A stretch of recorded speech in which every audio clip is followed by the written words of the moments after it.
Hello and welcome to episode 10, where we explore Central Park, New York City.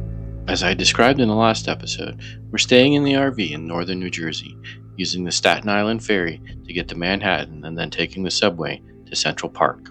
We timed the start of our day to avoid rush hour commute, took the ferry across and saw the Statue of Liberty one more time, headed towards Grand Central Station. We wandered around Grand Central Station for a little while, just to see what was there. It is immense. Pictures can't even begin to capture the sheer size of the place.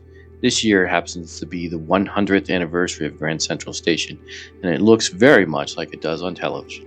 Quite impressive. After getting back on the subway, our next stop was Central Park. We packed lunches into a backpack that morning, so when we got ourselves to Central Park, we found a nice spot on an outcrop of rock and had a lovely picnic. After we ate, the younger two boys played in the playground, while the older boys played frisbee for a while. It was now time to explore the park. Besides the scenic arched bridges and horse-drawn carriages, there's a lot to see in the park. The first thing we stumbled upon was an old restored covered carousel. We watched it circle around for a little while and listened to its Nickelodeon music play. Then wandered off to find a chess and checkers pavilion. Next we found what is known as a literary walk, which is a wide walkway through the park with statues on either side of famous literary authors. While along this walkway, we encountered a street magician who called out two of our sons to participate in his magic act. His trick was that he had one of our sons write his name on a playing card, and by the end of the act, the card was found inside an intact banana. It was quite impressive. At the end of the walkway is a clamshell pavilion where people can see Shakespeare in the park during the summer months.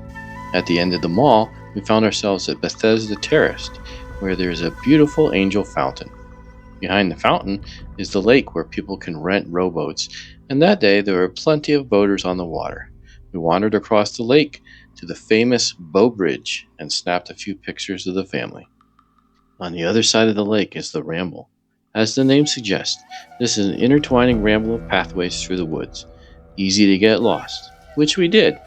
We emerged near a statue of Alice in Wonderland, then followed our map to the Belvedere Castle. Belvedere Castle is a stone castle in Central Park that today is used as a weather station. We walked to the very top of the castle and saw a panoramic view of the Turtle Pond down below. At this point, we've had several hours at Central Park. We only saw a small portion of the park, but our day was done. So once again, we did the subway, ferry, car, and got back to the RV by dinner time. A successful second day.